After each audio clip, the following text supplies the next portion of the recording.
Bonsoir chers frères et sœurs. Voici ce que Jésus nous a enseigné concernant les prophéties dont on parlait, que je vous ai montré dans la vidéo précédente, dont on parlait nos frères arabes, dont on parlait nos frères juifs. Jésus nous dit ceci d'abord. Il viendra comme un voleur dans la nuit. C'est un premier principe. Pourquoi venir comme un voleur dans la nuit? Pour éviter que des personnes se lèvent et se fassent passer pour le Messie. Donc, la description, vous pouvez la donner comme vous le voulez, mais Jésus dit, vous ne pouvez pas le reconnaître. Vous ne pourrez pas le reconnaître quand il viendra. Quand le Fils de l'homme viendra pour mettre fin au monde, vous ne pourrez pas le reconnaître. Parce qu'il viendra comme un voleur dans la nuit. Le seul élément pour le reconnaître, c'est qu'il va vous introduire dans la vérité tout entière. Parce que le Saint-Esprit vous conduira dans la vérité tout entière. L'Esprit Saint sera sur lui. Donc, il vous dit ceci. Si on vous dit il est dans le désert, n'y allez pas. Si on vous dit il est dans tel endroit, n'y allez pas. Comme l'éclair brille du levant jusqu'au couchant, ainsi sera-t-il lors de son avènement. C'est un premier principe. Donc, parler d'un Mahdi, d'un Messie, qui va imposer la victoire d'une religion sur les autres, non. Il va imposer la crainte de Dieu.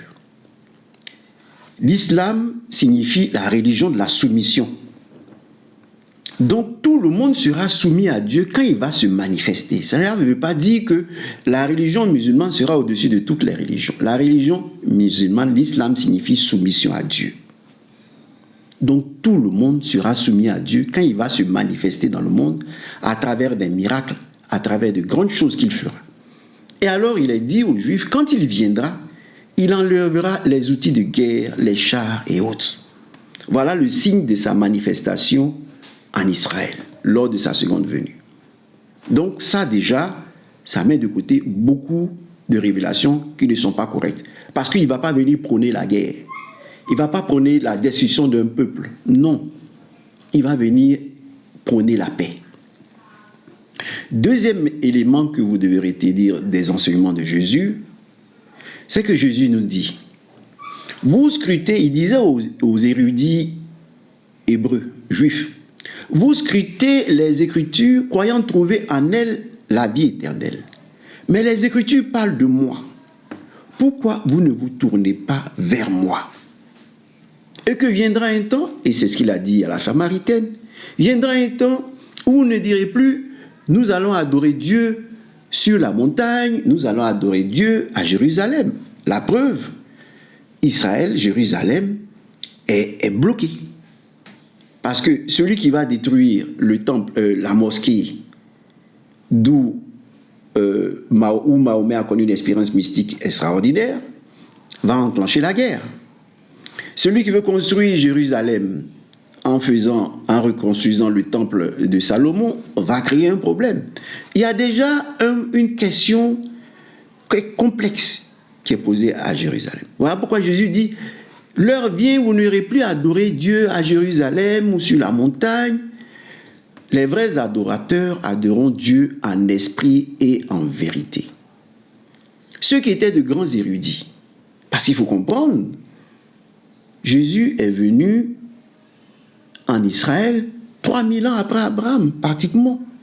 C'est-à-dire que Israël a été le peuple le plus formé parce qu'ils ont connu les prophètes, ils ont connu des révélations. Moïse allait rencontrer Dieu sur la montagne du Sinaï. Ils ont été introduits dans le mystère de Dieu avant l'arrivée de Mahomet. Mais quand Jésus est venu, ils n'ont pas pu le reconnaître. Mais c'est la même chose. Alors, quand vous parlez des érudits, le Seigneur Jésus dit, Père, je te remercie d'avoir caché cela aux savants, aux sages et de les avoir révélés aux tout petits. Cela veut dire que les érudits ne peuvent pas comprendre comment se manifestera Jésus, le Fils de l'homme, lors de sa seconde venue. Jamais vous ne le saurez pas. Donc, ce qui se dit, sa description, n'est pas conforme aux enseignements de Jésus. Ce n'est pas conforme à ça. Il y aura des signes. Effectivement, il y aura des signes. Dans le ciel, il y aura des signes opéré par lui, et on va le confondre même à l'Antichrist, parce que l'Antichrist aussi, le fils du diable va venir aussi, c'est-à-dire le temple du diable va se manifester après la manifestation du Fils de l'homme. Et donc, et ça j'en parle dans mon livre. Dans mon livre, le Messie attendu par Israël. Donc, il y aura une confusion monstrueuse dans le monde. Il y aura une confusion monstrueuse. Vous avez vu celui-là qui dit il est le vrai Simon-Pierre, il est le vrai pape, il est le vrai Christ. Eh bien, tout ceci, il y aura une confusion monstrueuse. Et pour échapper à cela, il va falloir adorer Dieu en esprit et en vérité. Je vous montre cette vidéo pour vous donner une idée du cheminement spirituel que vous devez faire pour connaître Dieu, pour reconnaître celui qui va venir à la fin des temps. Mais pour recevoir Dieu, peut-être vous n'allez pas être vivant lorsqu'il va se manifester. Selon les Écritures, ils nous disent que le Mahdi serait né en 83, 82, 85. Vous voyez déjà, il y a la spéculation sur sa date de naissance. Donc, ce n'est pas sur sa reconnaissance physique que nous n'allons pas spéculer. Et quand vous donnez des traits, eh bien, le diable se manifeste en ange de lumière pour se faire passer pour ce Messie. Voilà pourquoi Jésus dit, je viendrai comme un voleur dans la nuit. Vous n'aurez aucune description de moi. Vous voyez? Donc, regardez ce sataniste devenu chrétien parce qu'il a cherché Dieu en esprit et en vérité. Ce qu'il faisait n'était pas de la comédie. Même s'il disait qu'il était satanique, il croyait en ce qu'il faisait. Et voilà que Dieu s'est manifesté à lui. Jésus s'est manifesté à lui. Voilà, écoutez. De l'occultisme mondial vient de tout plaquer après une apparition impossible en plein rituel. L'un des plus grands dirigeants de l'occultisme mondial vient de tout plaquer après une apparition impossible en plein rituel. How many members are part of your church? In South Africa at the moment, there's just over 12,000 Satanists. Ce mec, c'est Ryan Swijela, le cofondateur de l'église satanique d'Afrique du Sud. Mais c'est pas un petit amateur. Il baigne dans l'addiction lourde, les sacrifices et la magie noire avec des politiciens et des banquiers. En 2022, il passe à la radio pour détruire la religion. En direct, il se moque de la foi et compare carrément Jésus au Père Noël. I don't actually believe in Christ, and I don't believe that Jesus ever existed as a person or as the Son of God. Jesus is like an Easter bunny or Santa Claus. Sauf qu'à la sortie du studio, une employée chrétienne s'approche de lui. Évidemment, lui s'attend à être insulté, mais à la place, elle le prend dans ses bras avec un amour inconditionnel, zéro jugement, et ça le choque. Then a lady at a radio station who hugged me, who embraced me, and she literally snuck in like from the side and came and gave me a hug. And I only found out 1 or 2 days later that she's actually a Christian. Et 10 jours plus tard, lorsque la nuit tombe, Ryan prépare un rituel satanique extrêmement précis pour vérifier si l'antéchrist est déjà né. I was supposed to perform a ritual, a satanic ritual, to check in on whether the Antichrist has been born yet or not. Il allume sa deuxième bougie et là la pièce s'illumine d'un coup, comme si un projecteur de cinéma explose. Une silhouette apparaît devant lui. Ryan demande sèchement qui es-tu. La voix répond je suis Jésus de Nazareth. So when I got to lighting the second candle, Jesus was standing there. Then suddenly, he was there, like in front of my face. Who was there? Jesus.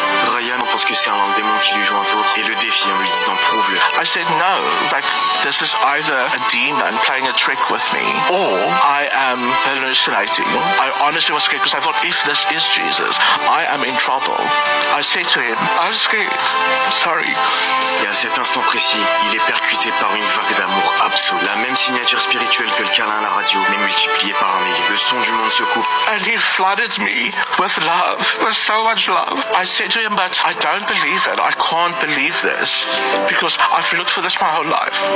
I said, well, no, you've never opened yourself up for it. Le leader sataniste s'effondre à genoux en larmes et abandonne toute sa vie d'avant. Alors maintenant, écoute-moi bien. Peu importe le fond du trou dans lequel tu te trouves aujourd'hui, peu importe les horreurs que tu as pu faire, ou à quel point tu te sens sale, jugé ou indigne, l'amour de Jésus n'est pas sous condition. Il se fiche de ton passé ou de tes erreurs. Il t'attend, la porte grande ouverte, prêt à te pardonner à l'instant même où tu l'appelles. Alors sauvegarde cette vidéo pour tes jours les plus sombres et partage-la afin de toucher les gens qui sont dans le plus grand des désespoirs, afin que eux aussi soient choqués de l'histoire de l'un des plus grands dirigeants de l'occultisme.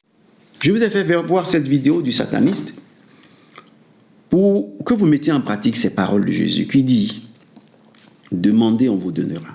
Cherchez, vous trouverez. Frappez, on vous ouvrira. » C'est ça l'adoration de Dieu en esprit et en vérité. Chacun recevra Dieu Même si vous recevez, moi, ma parole, la parole même du Fils de l'homme, vous ou du Messie même qui va venir, vous vous mettez dans votre chambre et vous demandez à Dieu, Seigneur, est-ce toi vraiment? C'est ce que Jésus dit. Jésus dit, n'allez pas scruter les Écritures en disant, oui, il a dit ça. Ah, lui, il doit naître de Nazareth, il va venir de Bethléem. Ou bien c'est Nazareth. Ou est-ce que de Nazareth peut sortir quelque chose de bon? Non. Priez, adorez. Si les pharisiens l'avaient fait, comme Nicodème et comme les Siméons, ils seraient allés discuter avec Jésus. Ils auraient reçu la révélation du Saint-Esprit. La Vierge Marie, elle a reçu la visite de l'archange Gabriel. Vous voyez? Donc, ce serait la véritable adoration. Et nous, les Africains, nous sommes portés à cela. Donc, prions et laissons Dieu entrer dans nos cœurs, sans juger les autres. Vous voyez, par exemple, vous allez à l'église et vous êtes, disons, égaré, dispersé par ceux qui rentrent. Vous regardez, ah, celle-là a un bon pain, celle-là est bien. Non, quand vous allez, concentrez-vous sur Jésus. Concentrez-vous sur votre prière. Que ce soit à la mosquée, que ce soit à l'église. Concentrez-vous. Regardez vous-même. Ne regardez pas les autres. Regardez vous-même, votre cœur, et convertissez-vous. Ce n'est pas en jugeant les autres. Celui-là a adultère, celui-là est tant.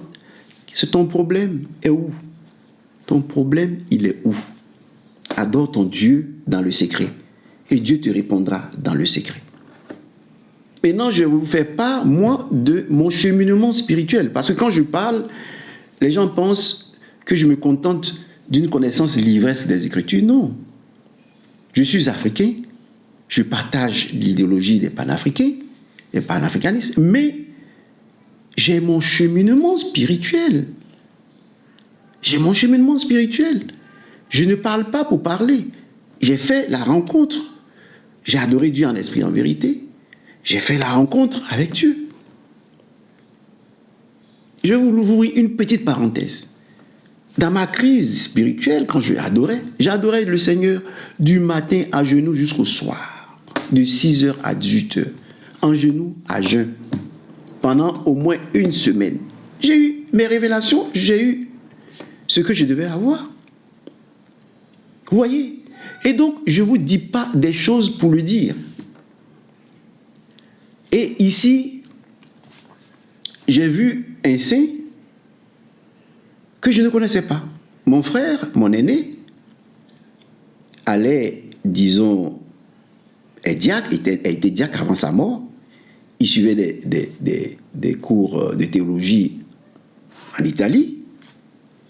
Et il arrive avec la photo de Padre Pio. Je me dis, mais celui-là, je l'ai vu. Il m'est apparu, il m'a béni dans mon songe. Bon, je ne peux pas dire songe. On le dit comme ça, mais c'est peut-être pas un songe. Voilà. C'était quelque chose de pratique, de physique. Il m'a béni. Et voilà ce qu'il m'a dit, voilà ce qu'il m'a dit, voilà ce qu'il m'a dit. Vous voyez? Donc, ici, ce n'est pas parce que je suis noir, lui, il est italien d'origine, blanc, qui ne va pas se manifester à un noir. Non. Comme les anges, ils regardent la terre, ils regardent où il y a la lumière. Quand Bill partait, il vous a dit quoi? Il vous a dit, quand il a accès à sa mort, il voyait des lumières. C'est comme ça Dieu nous regarde. Que tu sois noir, blanc ou arabe, il regarde ton cœur. C'est là qu'il descend. Il ne dit pas parce que tu es de Médine ou tu es de la Mecque, il va se manifester à toi. Non, il regarde ta foi. Et c'est comme ça, Padre Pio est venu à moi. Parce que je le cherchais. Dans la prière, je le cherchais. Il est venu à moi. Je cherchais Dieu. Et c'est lui qui est venu. Et plusieurs fois, il est apparu. Vous voyez? Mais qu'est-ce que je sais de lui? Je sais beaucoup de choses, mais je vais me contenter de vous dire ceci. Jésus, effectivement, a vécu dans son corps pendant plus de 50 ans. Les stigmates qu'il porte, c'est Jésus qui s'est manifesté à nous pendant plus de 50 ans. Pour nous donner une idée du Fils de l'homme qui viendra. Ce serait quelqu'un né parmi nous, mais qui recevra l'Esprit de Dieu. Comme la colombe est descendue sur Jésus lors de son baptême, c'est ainsi que la colombe descendra sur cet homme. Pendant que l'Antichrist, lui, son cœur sera habité par l'esprit maléfique, par le diable en personne. Voilà un peu ce qui va se passer. Donc je vous montre, moi, mon guide spirituel qui m'a guidé depuis longtemps. Vous voyez, parce que j'ai prié. Le Satané, celui-là a rencontré Jésus. Moi, j'ai rencontré celui-là que je vous propose.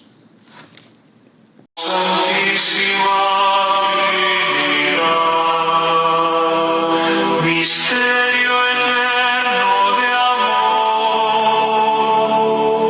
Padre, Hijo y Santo Espíritu, un solo Dios y Señor. Desde el silencio del alma te elevo esta oración,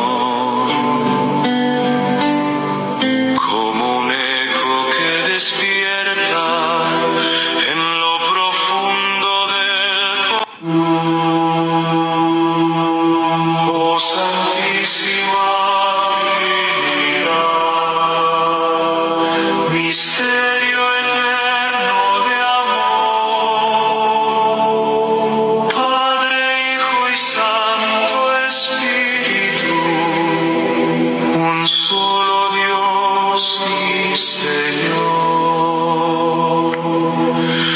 Desde el silencio del alma te elevo esta oración, como un eco que despierta en lo profundo del No a chi comincia bene, né a chi è praticato per un certo tempo, ma a chi vive per sempre assieme a noi.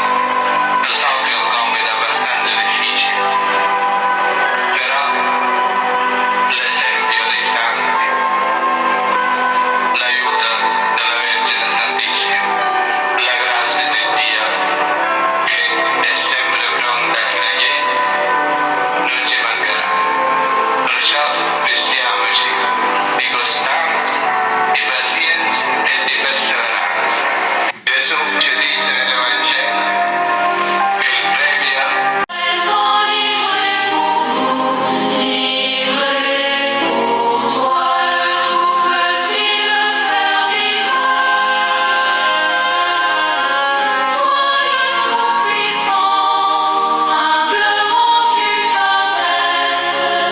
Tu fais ta demeure en nous, tu es la présent livré pour nous, livré pour toi le tout petit, le serviteur. Toi le tout puissant,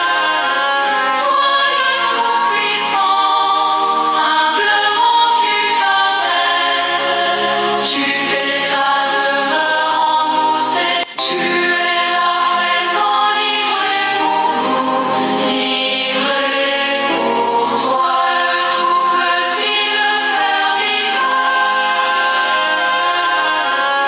Toi le tout puissant, humblement tu t'abaisses, tu fais ta demeure en nous, Il a accompli de grands miracles par des pieux.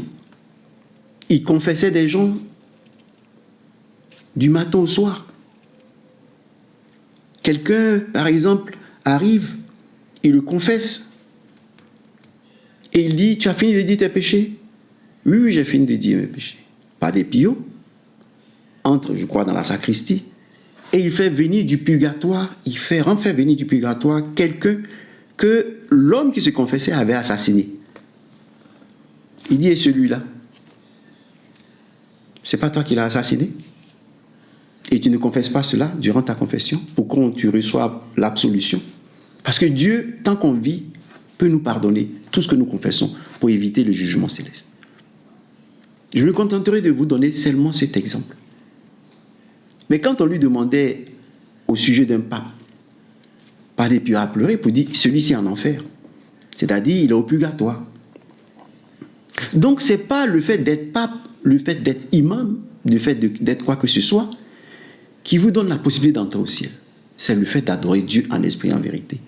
Et de vous réconcilier avec Jésus, avec Dieu, pendant que vous êtes sur cette terre. Jésus n'est pas un associé de Dieu, je vous répète.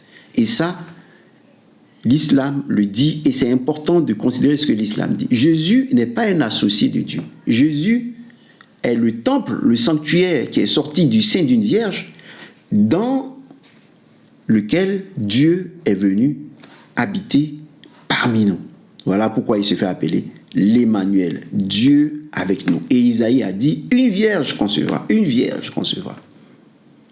Et c'est le temple de Dieu. Puisque lorsqu'il s'est manifesté au Sinaï, les Juifs ont eu peur. Dans le feu, le tonnerre, ils ont dit même à Moïse, va prendre la parole parce que nous avons peur de mourir. Parce que là, ça fait peur. Et donc, Dieu, qui n'a plus voulu se manifester de manière puissante, glorieuse dans le feu, a pris ce feu-là, l'Esprit Saint, qui est devenu chair dans le sein de Marie, et il a habité parmi nous. Voilà pourquoi Jésus, quand il parle, nous dit, c'est le Père qui est en moi qui accomplit ses œuvres. Et il dit à Philippe, celui qui m'a vu a vu le Père, car je suis dans le Père et le Père est en moi. Voilà le grand mystère dont on parle aussi dans le Coran. Dieu s'est assis istawa sur le trône. Istawa sur le trône. Parce que Jésus est ce trône où Dieu vient, est ce corps où Dieu vient habiter parmi nous. Vous voyez? Mais ce que je vous dis là, ce ne sont pas les Saintes Écritures qui vous le diront. Ce ne sont pas les érudits musulmans qui vous le diront. Ce n'est pas les érudits juifs qui vous le diront. Ce n'est pas les érudits chrétiens qui vous le diront. C'est une expérience que vous devez apprendre, expérimenter dans votre propre vie spirituelle, en adorant Dieu, en esprit et en vérité. Voilà pour aujourd'hui. Nous passerons à la seconde vidéo, aux vidéos soit demain ou soit après-demain. Je vais vous laisser digérer cette vidéo demain et puis on verra après-demain. Merci et bonne soirée à tous.